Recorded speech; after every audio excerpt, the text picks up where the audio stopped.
Nation देख रहे हैं आप और मैं हूं अदिति आपके साथ। बिहार विधानसभा चुनाव 2025 में गेम चेंजर बनकर उभरे चिराग पासवान। जी हां, युवा नेता चिराग पासवान, जिनके बारे में हम आपको आज बताएंगे कि कैसे हार ने उन्हें हराया नहीं। वो गिरे जरूर, लेकिन हर बार वो और स्ट्रॉन्ग बनकर उभरे और कैसे वो इस बार एनडीए के लिए गेम चेंजर बनकर साबित हुए इस बिहार विधानसभा चुनाव 2025 में। चलिए आपको उनके बारे में हम थोड़ा विस्तार से बताते हैं।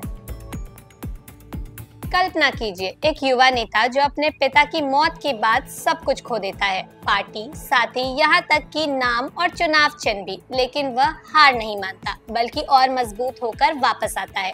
ये कहानी है चिराग पासवान की, जिन्होंने बिहार विधानसभा चुनाव 2025 में अपनी लोक जनशक्ति पार्टी रामविलास को आसमान छूने वाली सफलता दिलाई।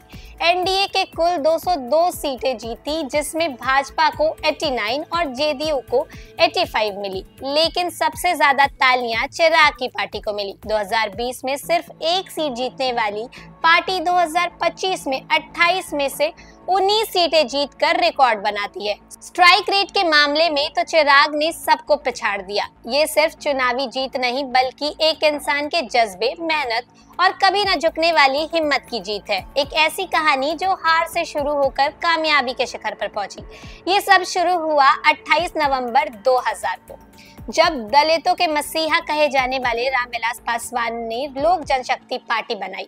वो दौर था जब बिहार में सामाजिक न्याय की आवाज को मजबूत हाथों की जरूरत थी। रामविलास पासवान ने न सिर्फ दलित समाज को एक मंच दिया, बल्कि हर तबके के लोगों को एक साथ लेकर चलने का रास्ता दिखाया। उनकी राजनीति सिर्फ जाति की नहीं, वो राष्ट्रहित, आपसी भाईचारा और संविधान की रक्षा पर टिकी थी। 5 दशकों में उन्होंने केंद्र में कई बार मंत्री पद संभाला, अलग अलग गठबंधनों में रहे, लेकिन हमेशा गरीबों और वंचितों की आवाज बने रहे। उनकी छाप आज भी भारतीय राजनीति में अमिट है। लेकिन फिर आया 8 अक्टूबर 2020 का वो दुखद दिन, जब रामविलास पासवान दुनिया छोड़कर चले गए। चिराग, जो अभी तक पिता की छत्र छाया में राजनीति के गुर सीख रहे थे, अचानक सब कुछ संभालने की जिम्मेदारी उनके कंधों पर आ गई। उन्होंने 20 साल पुरानी पार्टी की विरासत बचानी थी। 2020 के बिहार चुनाव में चिराग ने एक बड़ा रिस्क लिया, एनडीए से अलग होकर लड़ने का फैसला। राजनीतिक पंडितों ने इसे उनकी गलती कहा और नतीजा भी वही हुआ। पार्टी को सिर्फ एक सीट मिली। लगा ऐसे जैसे मानो चिराग का राजनीतिक सफर यहीं थम जाएगा, लेकिन ये अंत नहीं था, बल्कि एक नई शुरुआत थी। 2021 में चिराग को एक और राजनीतिक धक्का लगा, जब उनके चाचा पशुपति कुमार पारस ने पार्टी तोड़ दी। 5 में से 5 सांसद चिराग का साथ छोड़ गए। पार्टी का नाम, चिन्ह, सांसदीय पद सब छिन गया। चिराग अकेले पड़ गए, जैसे राजनीतिक दुनिया में कोई सहारा न बचा हो। लेकिन यहीं से चिराग की असली ताकत सामने आई। उन्होंने हार नहीं मानी, बल्कि लड़ाई लड़ी। देखिए, चुनाव आयोग से लड़कर चिराग पासवान ने अपनी पार्टी को लोक जनशक्ति पार्टी रामविलास नाम से रजिस्टर कराया, नया चिन्ह मिला और उन्होंने पार्टी को फिर से खड़ा किया। ये वक्त उनके लिए खुद को जानने और दोबारा बनाने का था। उन्होंने जमीनी स्तर से संघर्ष करना शुरू किया, कार्यकर्ताओं से सीधे संवाद किए, हर इलाके में घूमे और लोगों की दिक्कतें सुनी। 2024 के लोकसभा चुनाव में चिराग ने कमाल कर दिखाया। एनडीए के साथ मिलकर उनकी पार्टी ने 100% स्ट्राइक रेट हासिल किया। जितनी सीटों पर लड़े, उन सभी पर जीत हासिल की। बिहार की राजनीति ने ये चीज दुर्लभ थी। चिराग खुद हाजीपुर से जीते, जो उनके पिता की कर्मभूमि थी। इस जीत से एनडीए ने उनका रुतबा जो है वो और भी बढ़ा और मोदी सरकार 3.0 में उन्हें केंद्रीय खाद्य प्रशंसक मंत्री जो है वो बनाया गया।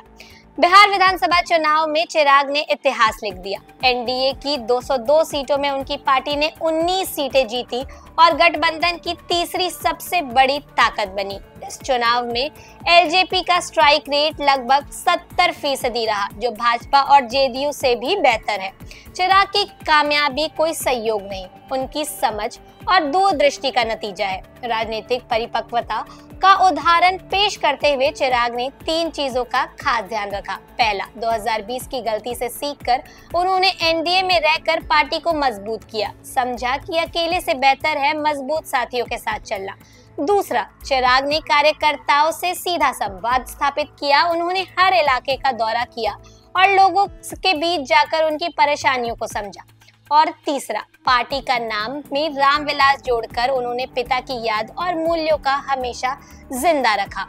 देखिए, बिहार विधानसभा चुनाव 2025 में अभूतपूर्व सफलता के बाद चिराग पासवान और लोजपा आरवी का अगला लक्ष्य इस बार जनादेश को जिम्मेदार शासन में बदलना होना चाहिए। जिला स्तर पर संगठनात्मक नेटवर्क को सशक्त करना, युवाओं एवं महिलाओं के केंद्रित विकास पर ध्यान देना तथा राष्ट्रीय राजनीति में एक ऐसा निर्णायक आवाज के रूप में उभरना अब पार्टी की प्राथमिकता होनी चाहिए। यह जीत अंत नहीं, बल्कि समावेशी और प्रदर्शन प्रधान नेतृत्व की एक लंबी यात्रा की शुरुआत है। तो ये थी युवा नेता चिराग पासवान की कहानी। लेकिन अब उनका ये जज्बा जो है बिहार की राजनीति को किस दिशा में, कौन सी दिशा देता है, बिहार की राजनीति को किस दिशा में लेके जाता है, ये देखना काफी दिलचस्प रहेगा। जो भी होगा हम आपको अपडेट करते रहेंगे। ऐसी तमाम जानकारियों के लिए बने रहे न्यूज़ फॉर नेशन के साथ। धन्यवाद।